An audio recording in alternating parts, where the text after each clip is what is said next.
안녕하세요. 조 대표입니다. 이번 시간에는 메서드 호출 방식에 대한 복습을 해보도록 하겠습니다. 파이썬 클래스에서 메서드는 클래스 공간에 저장이 됩니다. 그리고 각각의 고유의 데이터는 객체 공간에 저장이 되는 거였죠. 클래스 공간에 저장된 메서드는 여러 객체에 의해서 공유되기 때문에 호출됩니다. 그래서 뭐가 필요했냐면 메소드가 호출될 때 도대체 이 메소드는 어느 객체로부터 데이터를 가져와야 되느냐. 그게 첫 번째 파라미터, 첫 번째 변수의 역할이었고요. 우리가 그래서 관례적으로 어떤 빵, 어떤 슈퍼마리오, 어떤 계좌, 어떤 학생, 어떤 직원 이런 식으로 변수를 쓰는 게 아니라 다 어차피 어떤 객체를 의미하기 때문에 그냥 관례적으로 걔를 첫 번째 파라미터의 변수의 이름을 그냥 셀프로 하자. 이게 지난 시간에 배웠던 내용이었습니다. 예를 들어보면 붕어빵 틀 안에 안고 넣기가 있는데 어떤 객체, 즉 셀프라는 변수가 가리키는 객체에 안고라는 이름을 만들고 그 다음에 넘어온 이 안고라는 변수가 가리키는 그 값을 여기에다가 저장을 하면 이게 안고 넣기죠. 기존에는 여기가 이제 어떤 빵이었고요. 여기도 어떤 빵이었는데 어떤 빵 대신에 그냥 셀프를 쓰자는 거였습니다. 그래서 여러분들이 파이썬 클래스를 꼭 공부하실 때 이 셀프의 의미를 여러분들이 말로 잘 설명하실 수 있으면 본인이 셀프를 정확하게 이해하실 수 있어야 파이썬 고급 문법을 이해하는데 별 어려움이 없어요. 저 같은 경우도 이 셀프를 이해하는데 엄청나게 오래 걸렸던 것 같아요. 몇 년이 걸렸던 것 같고요. 지금 생각하면 부끄러운 이야기지만 2000년 초반에는 이렇게 잘 정리된 자료가 없었기 때문에 파이썬 클래스만 가면 항상 이게 셀프가 뭐지? 셀프를 붙였다가 뗐다가 이렇게 하면서 잘 이해가 안 됐던 것 같아요. 자, 붕어빵 틀 클래스가 정의가 되면 붕어빵 틀이라는 변수는 클래스 공간을 가리키고요. 이 클래스 공간에는 안고 넣기 메소드가 들여쓰게 된 이 함수가 저장이 되어 있습니다. 붕어빵 툴로부터 객체를 하나 만들었어요. 그러면 비어있는 객체 공간이 생성되고요. 걔를 넷빵이라는 변수가 가리키게 됩니다. 세 번째, 붕어빵 틀. 그러면 클래스 공간을 의미하고요. 그 안에 있는 안고 넣기라는 메소드를 호출하고 있습니다. 호출할 때 두 개의 인자값을 전달했네요. 자, 그러면 함수 호출의 1단계가 수행되게 됩니다. 인자값 바인딩이죠.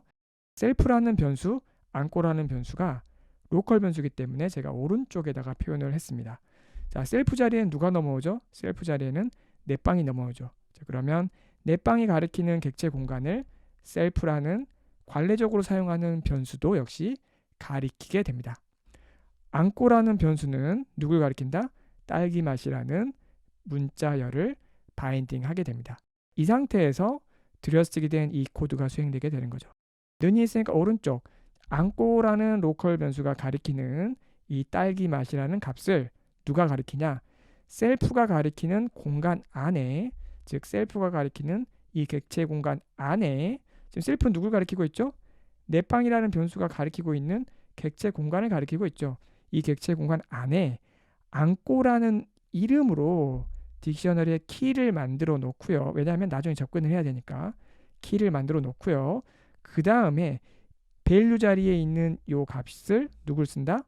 안고라는 변수가 가리키는 요 딸기 맛을 쓰는 겁니다. 사실은 이게 이렇게 가리키는 건데요. 이렇게 하면 더 어려울 수가 있어서 제가 그냥 딕셔너리 형태로 여기에 저장이 된다. 이렇게 지금 그림을 그려놨어요.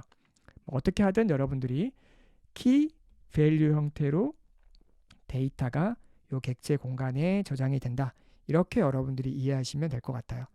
지금 메소드 어떻게 호출했죠? 클래스 이름을 통해서 클래스 공간에 접근을 했고요. 그 공간에 있는 메소드를 호출해서 여러분들이 메소드를 호출했습니다. 그런데 이번에는 새로운 메소드 호출하는 방식에 대해서 배워보도록 하겠습니다. 앞에랑 코드가 똑같아요. 그런데 첫 번째 코드, 두 번째 코드가 있어요. 볼게요. 첫 번째 코드는 붕어빵 틀 안에 안고 넣기라는 메소드가 있어. 얘를 호출해서 넷방에다가 딸기 맛을 넣어줘. 자, 이게 편한가요? 아니면 넷방에 안고를 넣을 건데 딸기만 넣어줘. 1번이 읽기 편해요? 2번이 읽기 편해요? 저는 개인적으로 2번이 읽기 편한 것 같아요. 왜냐하면 내 방에 안고를 넣을 건데 딸기만 넣어줘. 이게 훨씬 읽기가 좋죠.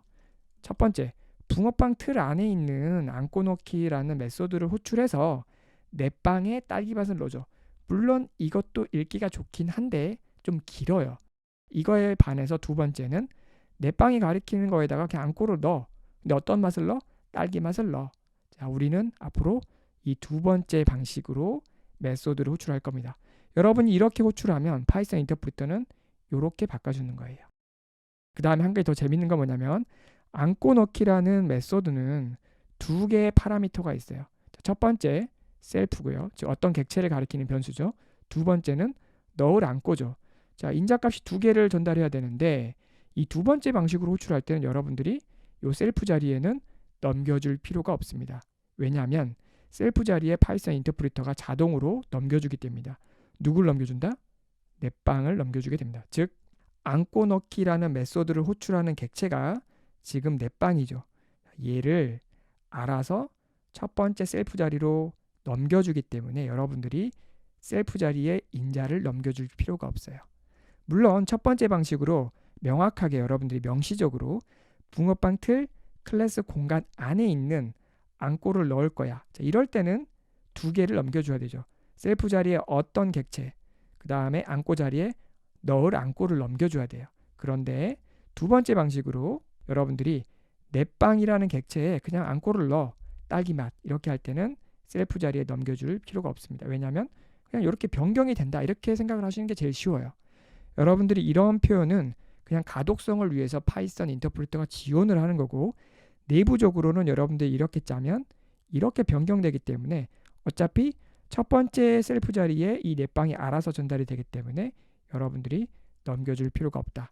메소드 호출은 1번을 써도 되고 2번을 써도 되지만 대부분의 사람들은 2번 방식으로 클래스에 있는 메소드를 호출하고 있다. 그리고 이게 더 가독성이 좋다. 그래서 객체에 점 찍고 메소드를 호출하는 방식이 이거는 파이썬 인터프리터에 의해서 자동으로 클래스 메소드 그 다음에 첫 번째 인자 셀프 자리에 객체를 넘겨주는 방식으로 알아서 변경되기 때문에 여러분들이 첫 번째 셀프 자리에 넘겨줄 필요가 없다. 그래서 객체를 통해서 메소드를 호출하는 방식은 셀프 자리에 여러분이 값을 전달할 필요가 있다 없다? 없다. 파이썬 인터프리터가 알아서 자동으로 전달한다. 그리고 이게 더 가독성이 좋다. 정말 그런지 여러분 한번 배워보도록 하겠습니다. 여러분이 리스트 배웠어요. A는 리스트 타입의 객체입니다. 그 다음에 여러분들이 여기다가 어펜드 할 때 어떻게 했었죠? A라는 변수가 가리키는 리스트 객체에 어펜드 해라. 누구를? 4를. 이거 딱 보시면 이게 어떤 방식이죠? 두 번째 호출 방식이었죠. 객체를 통해서 메소드를 호출하는 방식이었어요. 그런데 이렇게 해도 동작을 하지만 원래는 어떻게 동작을 한다? 리스트 클래스에 있는 append라는 메소드를 호출할 거야. 근데 A라는 변수가 가리키는 리스트에 4를 넣어주세요. 자, 이게 이렇게 바뀐다는 거죠. 자, 마찬가지로 문자열 B는 hello라는 문자열 클래스 타입의 객체였어요. 자, 우리는 이걸 대문자로 바꾸고 싶으면 야 B에 대해서 up로 바꿔. 자, 이렇게 하면 대문자로 바뀌어진 새로운 문자열이 리턴 됐었죠. 근데 이렇게 하는 게 아니라 이렇게도 된다는 거죠. 스트링 클래스에 upper라는 메소드가 있는데 누구에 대해서 upper를 해라? B라는 변수가 가리키고 있는 그 객체에 대해서 upper를 해라. 즉 첫 번째 자리 셀프에 여러분들이 명시적으로 어떤 객체를 전달해 주는 거죠. 그런데 여러분들이 이렇게 했었지 밑에처럼 스트링의 upper에 B, 리스트의 append에 뭐 이렇게 하지 않았다는 거죠. 그러니까 여러분들이 지금까지 배웠던 뭐 인티저거나 플로트거나 스트링이거나 리스트거나 튜플이거나 딕셔너리에 메소드를 호출할 때 이미 두 번째 방식으로 해왔던 거죠. 그리고 이게 가독성이 훨씬 좋은 거고 얘는 셀프 자리에 여러분들이 넘겨줄 필요도 없는 거죠. 여기까지 여러분들이 이해하셨으면 이제 클래스에 대해서 거의 대부분의 문법을 이해하신 게 된 겁니다. 그래서 지금 배운 내용을 한번 정리를 하시고 다음 클래스 마지막 저희가 생성자 부분으로 넘어가시면 될 것 같습니다. 감사합니다.